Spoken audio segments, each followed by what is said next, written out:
Hi there, Lindsay here, the Frugal Crafter. Today I have a review of a really popular and highly requested line of products. And these are the Paintcrush paints and brushes and paint pot and what have you from Kristy Rice. Now, Kristy Rice is a YouTuber. She's also an author. She was a stationery designer. I'm not sure if she does that anymore, but her philosophy is getting people to paint with joy, paint without fear.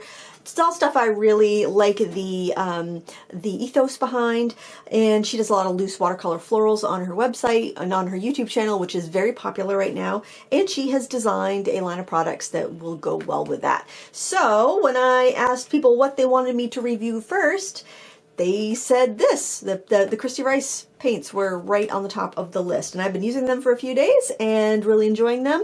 So today I'm going to give you a review, the pros and cons, what I think they are the most similar to, and yeah, my advice, I guess, towards this line of paints. Now, Kristy Rice developed these all on her own as far as I know. She doesn't have like a big large company that's financing this or backing it or producing it, so I am going to be really mindful of that. It's not like American Crafts came out and is just pumping these into every Michaels. This is an individual person designing their stuff and putting it out on Amazon. So it's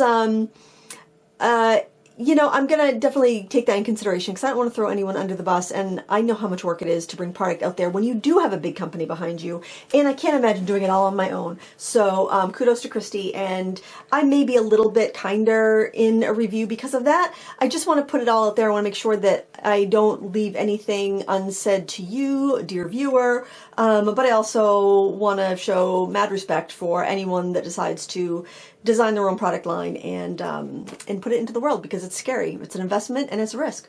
All right, so first up we have the Art for Joy's Sake palette. And I hope I haven't lost anything. I've got so many papers. I feel like I've got pretty well organized, but now I don't see, my swatch is over there. I'm like, where'd that swatch go? So beautifully branded box. This paint is made in China.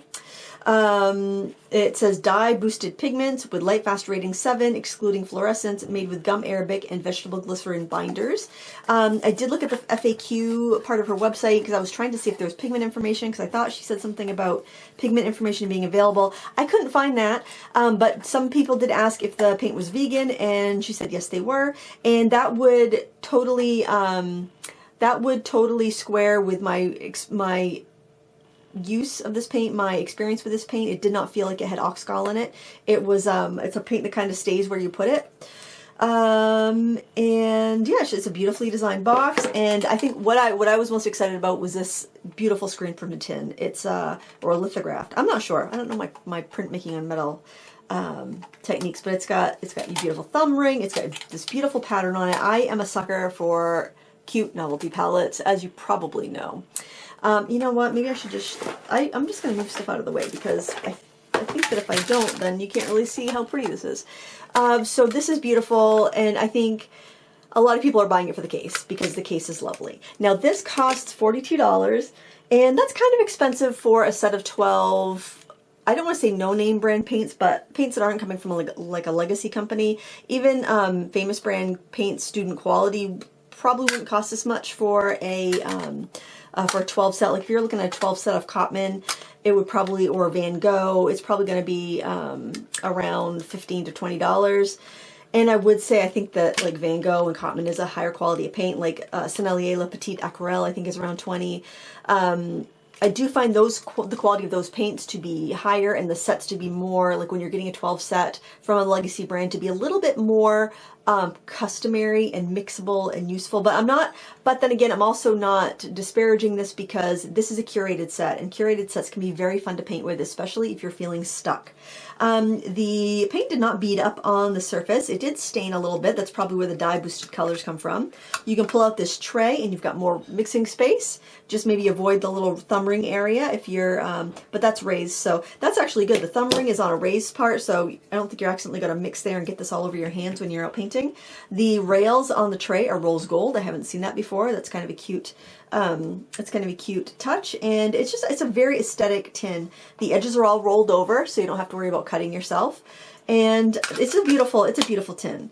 The paints themselves, let's take a look at the colors here. They all have really really cute names. We've got Tend, Sweet, Delve, Calm, Fierce, Fearless, flow, blossom, punchy, growth, passion, and thrive.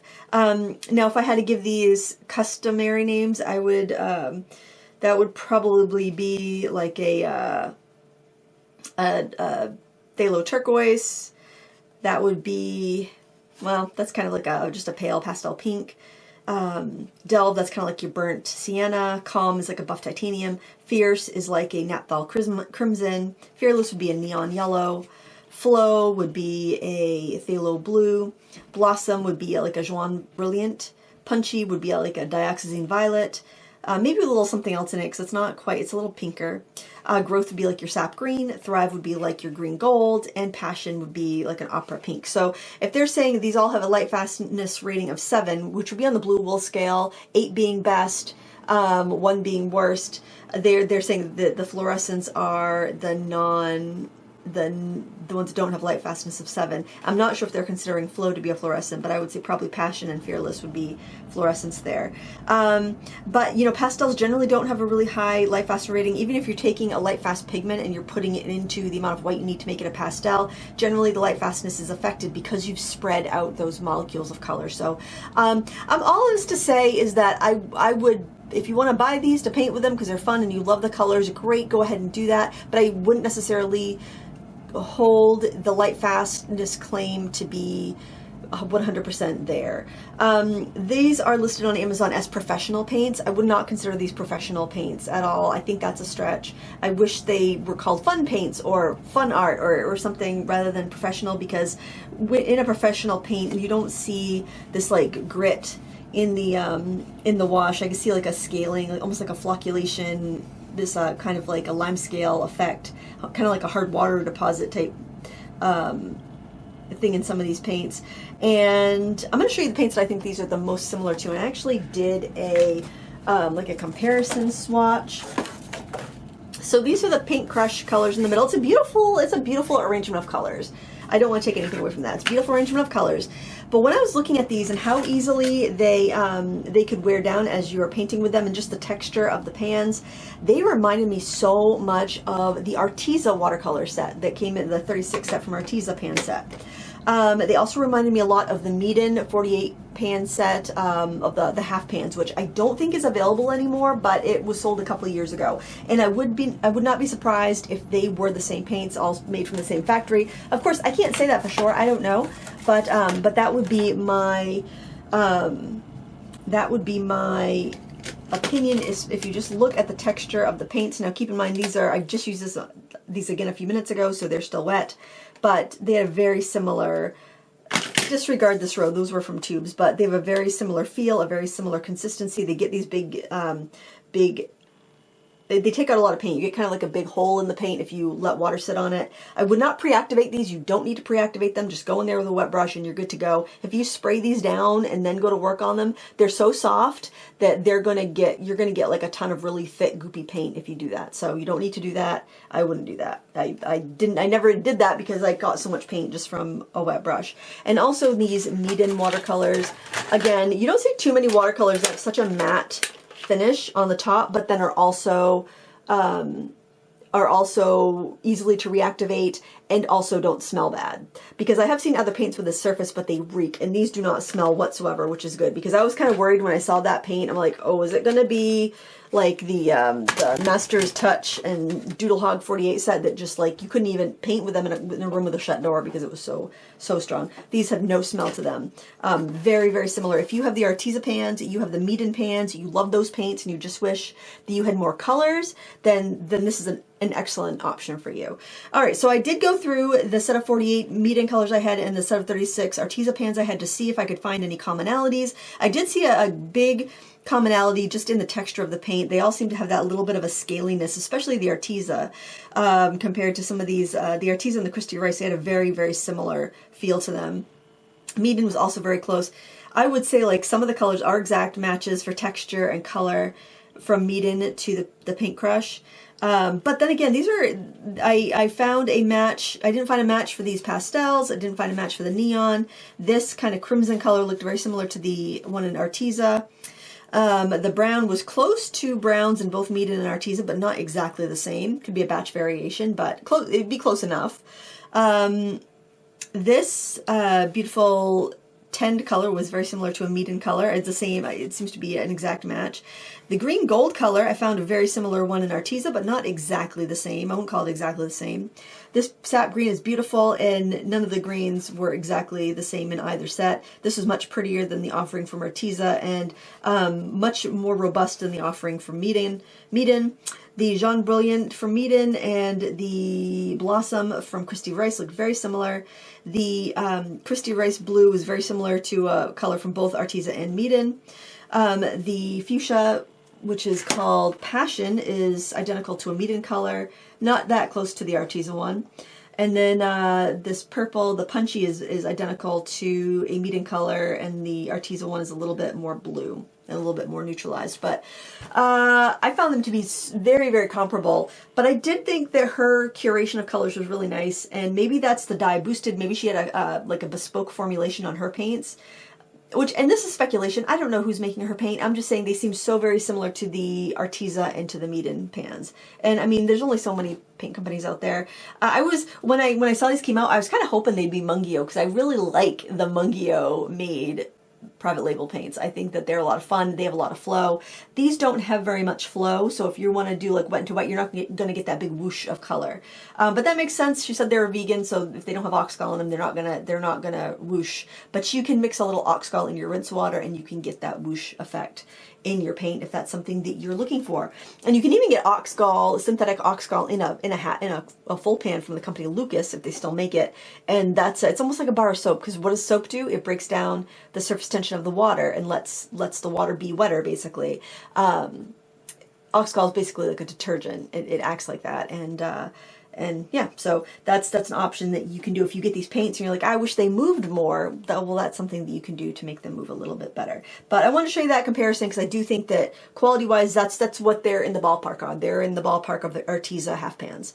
As far as I know, I didn't see any open stock availability for these paints, but I think that these are the type of paints that you buy and you play with them and you have a good time. You pull them out once in a while, and then maybe you put your own paints in eventually, because this is such a it's such a unusual combination of colors that I don't know if this is something that anybody else would necessarily choose for their ride or die everyday colors. But the tin is so cute, you're gonna want to use it for something else. But I did want to see how these would mix, and so I did a couple color wheels. I did this where I used and just remember the 3 F's are your primaries here. You got fierce, fearless, and flow. And I was able to make a decent orange, mediocre purple, and a very vibrant green with those 3 colors. Now you do have these other colors you can mix in, so that's not super important really, and I think that this set is more marketed to super fans of her channel and also beginners, so it's more about being fun and making art accessible, and I think that's great. I just you know, I am a product reviewer, so I do have to get into the quality of things. Now this, I did a split primary color, so I split primary color wheel, so for my 2 reds I used Fierce and Passion, and then for my yellows I used Fearless and Thrive, which those are both they're both kind of cool actually. So it was the yellows weren't ideal. I should have just used Fearless and not even tried to put Thrive in there. And then for my blues I used Flow and Tend.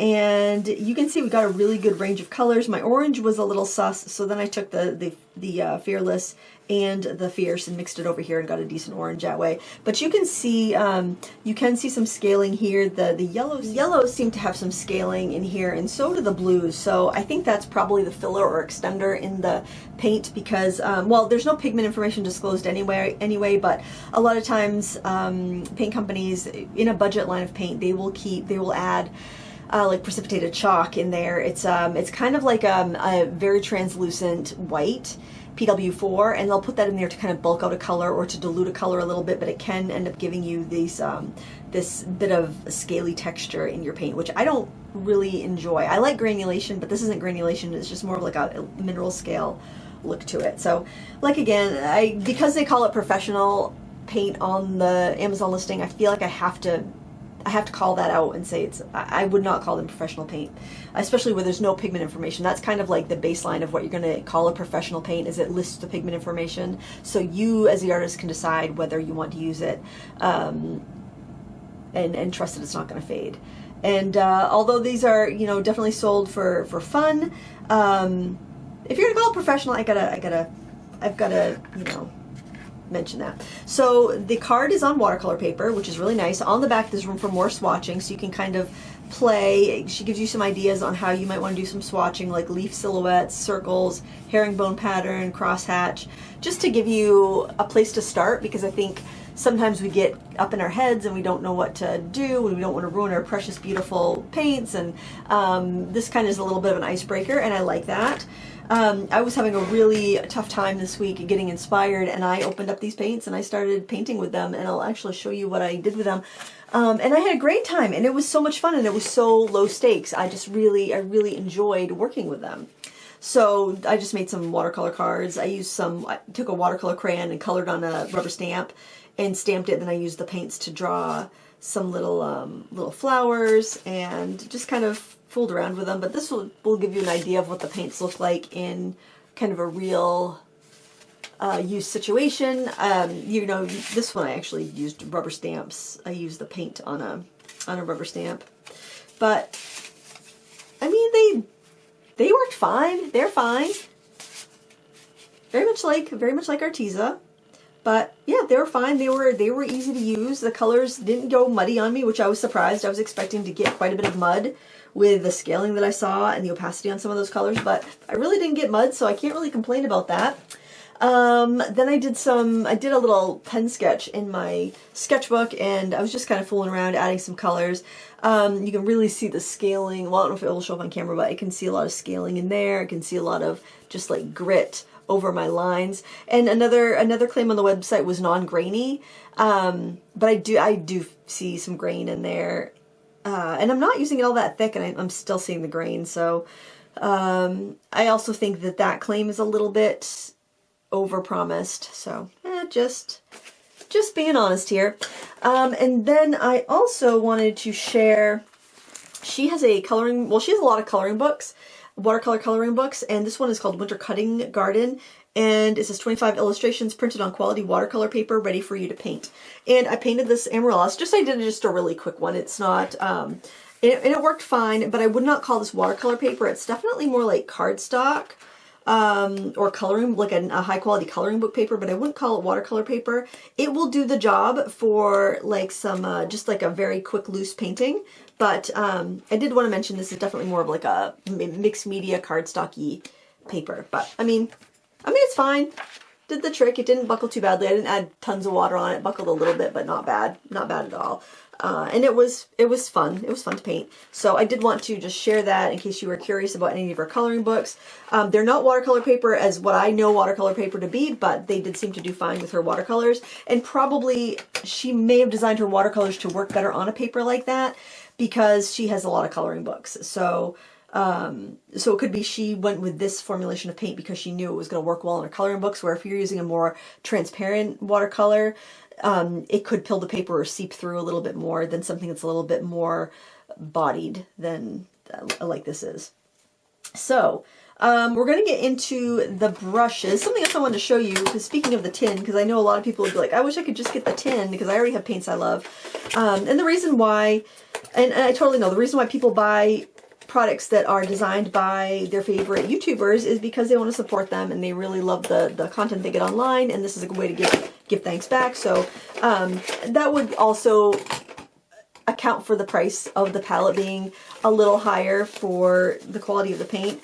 Is because you're kind of, it's not that you're buying the paint, I don't think, as much as you're buying into her channel and helping support her putting those videos out there. So that's, so that's why I don't want to be too, I don't want to poop on anyone's party. So this one here, I love this, and I think she's out of stock of these at the moment, but this would be what I would say go for. It is a tin with her artwork printed on it, and it's got 24 half pans in here, so it's ready for you to fill. I don't know what these cost because they weren't in stock at the time that I recorded this, but this is beautiful. and the tins are high quality. I would definitely say get this. If you got paint you love already, get this. Buy a couple of them. Put your favorite paints in there. Definitely 100% stand behind this. I wish I knew how much it was. Yeah, that's tough. And again, that's tough because if it's, I would imagine this is probably gonna be around $30 if I had to guess, because like your basic black meet-in tin is going to be around $15. The ones that are painted that are mass produced are like with a design on them are still going to be around $20. So I imagine something like this being a smaller operation is going to cost around $30, maybe more. I'm not sure, but it is high quality, rolled edges, no raw metal, except for like the little tray. Obviously the trays always have the little bit of raw metal, but very high quality, beautiful, beautiful little palette there. Very happy to have it. I always need a palette when I'm reviewing watercolors because I got to put my watercolors somewhere. And this is a brand new offering, and I've been using this for a few days, and I like it. My only downside, well, the only cons to this is that it is it's expensive, and it does feel a little bit wobbly to me. Now this actually comes with this little keychain that I haven't figured out how to open. But you're supposed to, I don't know how it goes. Oh wait, there we go. It's like a little keychain on here, and this reminds me of one of those collapsible dog bowls that you would get for your pet. But so you just unpop it like this. So instead of having two collapsible water cups, if you like to travel with one of these, and those can be very tippy, this is a little more stable because it has two legs here. I'm thinking that if you had like a pochade box or something where it had like you could like set this over the edge or ledge of something, that might be handy. I don't know exactly what, but it seems like that would be a handy idea. You got ridges on the edge to knock the paint off your brush. This does stain. I scrubbed it yesterday after I used it, but then just using it a bit today, it got stained again, so I'm not going to bother scrubbing out the stains. And that hot pink, which is that passion color, that is stained until it fades probably. But yeah, this is nice and thick silicone. Hopefully it won't spring a leak after years of use, and it's much thicker than other silicone cups I've seen. It's good quality.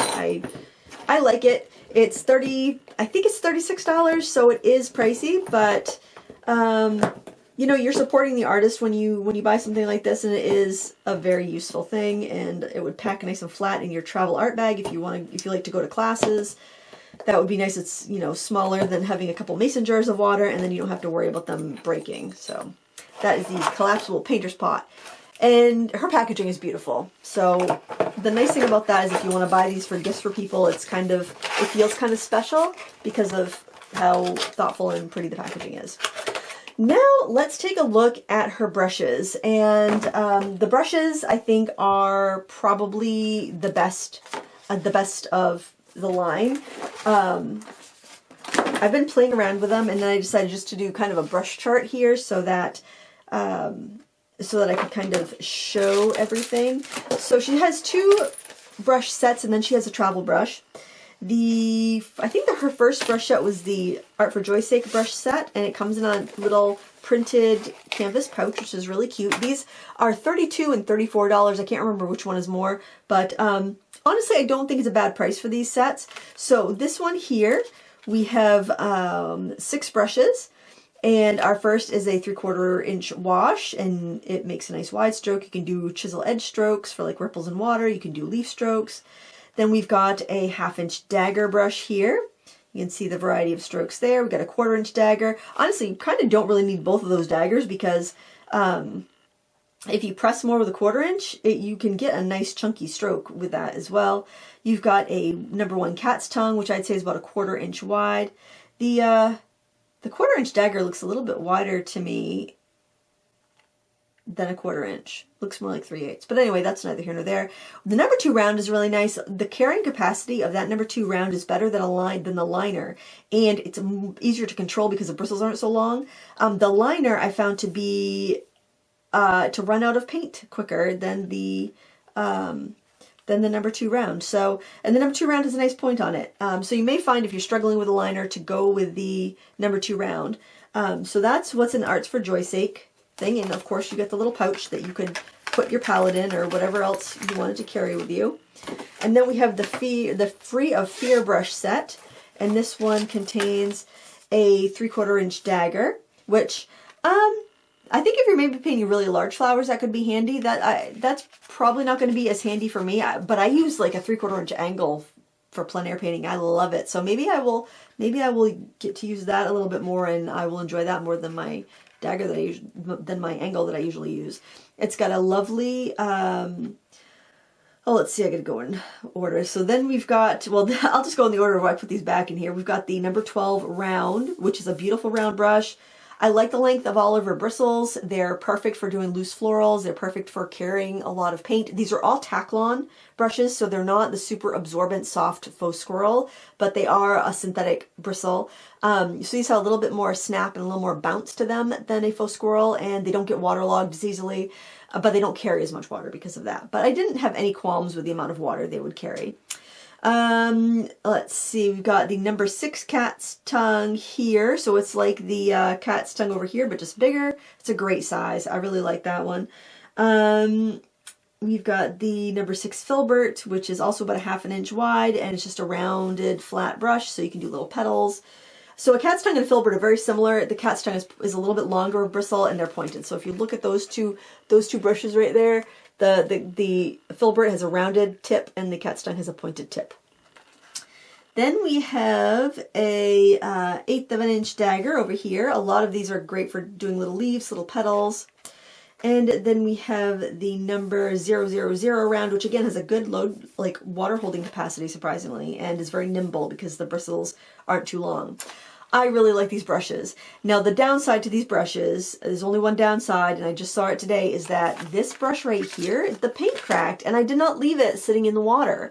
Not more than a minute or two. So that's a little disappointing, because I mean, like I've had brushes, the paint crack on brushes when I've left them overnight or for a couple hours, but I mean, this hasn't been left in the water, and I've got a swell and a crack, which is a real bummer, because I do love the way these feel in the hand. I love the way they look. They have a very satisfying finish to them. They're not very heavy, so it's probably like a soft wood in there, and that is probably why there was a swell and a crack in the paint. So just be really careful with these.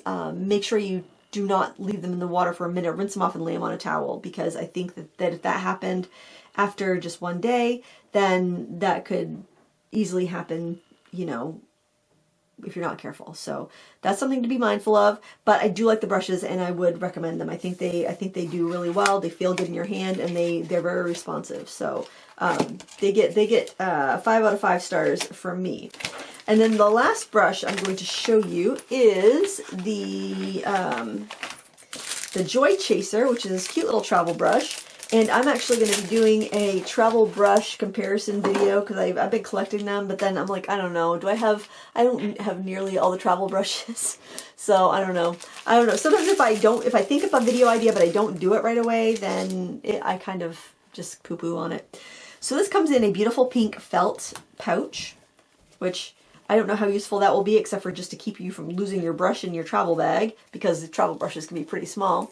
It's a rose gold finish on the handle. You open it up and you pop it in, and you've got a number 6 round, and the number 6 round is actually a legit number 6 round. A lot of times with travel brushes, you'll get like something will say number 12 and it's the size of this. So this is a nice ample number 6 round, and I'm really happy about that.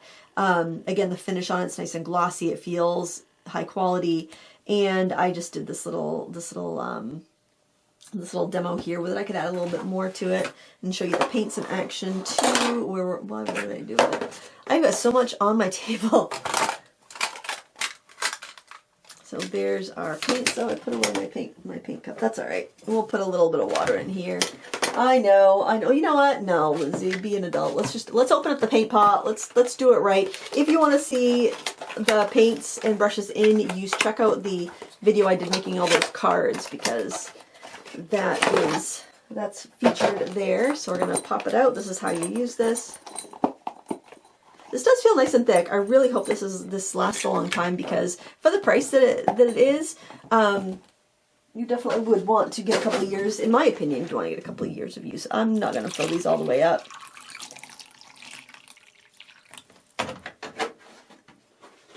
one thing you have to be careful with the travel brush is that you don't get the water like up into the handle, because then it will just kind of slide down and mess up your painting a little bit. So let's see, what do we want to put in here? Maybe a few more little roses or something. Do a little bit of that in there, make a nice peach color.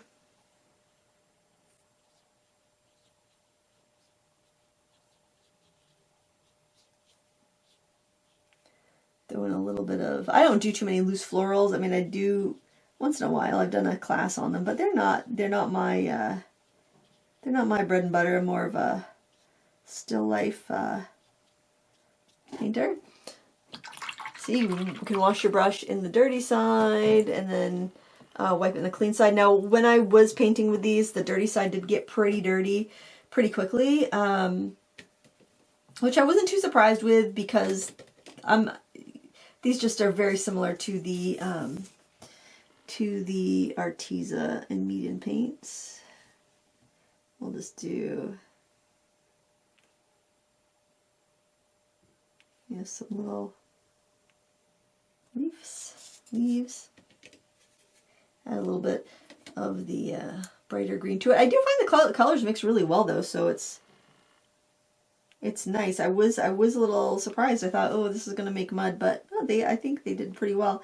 And then you can like press down more and get a wider stroke, which when you're traveling, it's nice if you don't have to carry too much. So if you can bring one brush and be able to do most what you need to do, that's a good thing. Oh, we need one more leaf in there. That feels a little bit.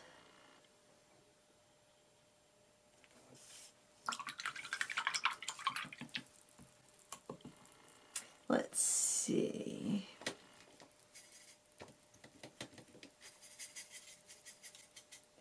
A little bit of an orange, maybe. I don't know what I want to paint. I don't know what I want to paint for a flower. I've had some like creative burnouty slumps this week, so actually probably since the new year, so I don't even know what flower. Maybe a little bromeliad or something. Reload.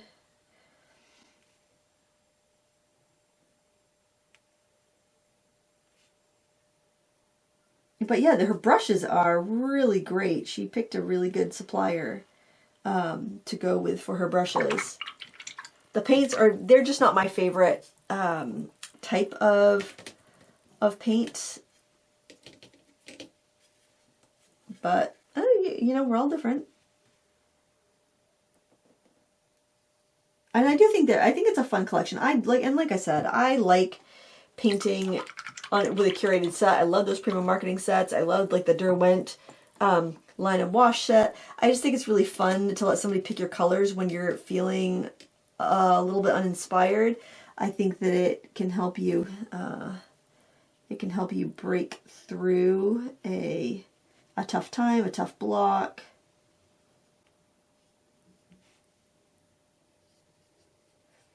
And then once you feel, once you kind of get your groove back, then you can go on and do your own thing. Let's do a little spattering on there. This fluorescent is so intense. It is really bright. So I mean, this is what I would say. It's fun art, not fine art products.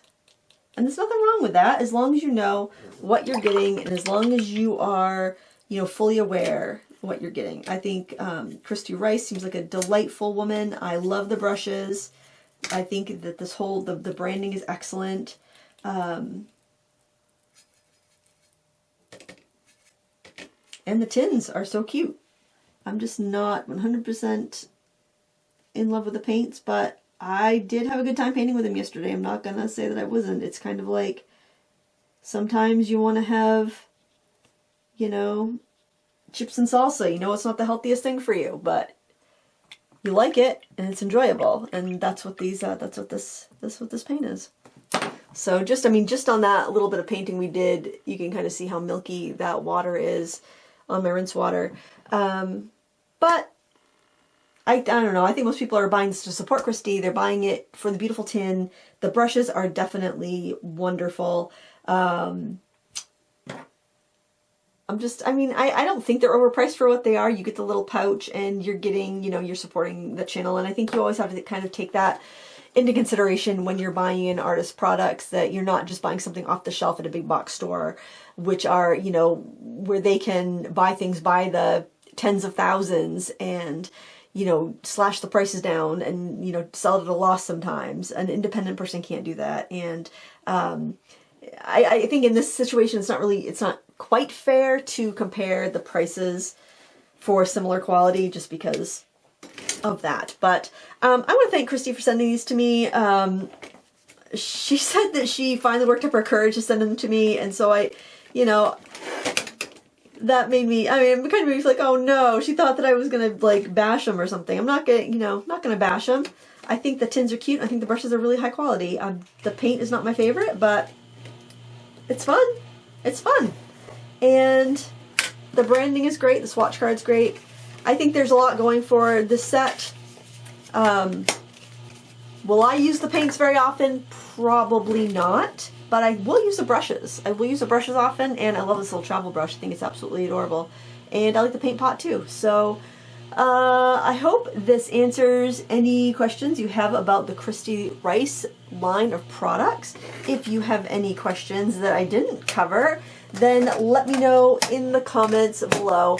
I'm telling you what though, I am going to love putting my favorite watercolors in this tin because it is so cute. It's just, yeah, it's perfect branding. It's perfect design. You could tell that she has a stationery background. She has a product design background because of how beautiful the packaging and the tins are here. So I think that's what you gotta ask yourself. Is it you know, is it worth it for you to get the tins? Do you love those colors? Do you want to support Kristy? Those are all the factors that you want to think about when you're considering a purchase like this, in my opinion.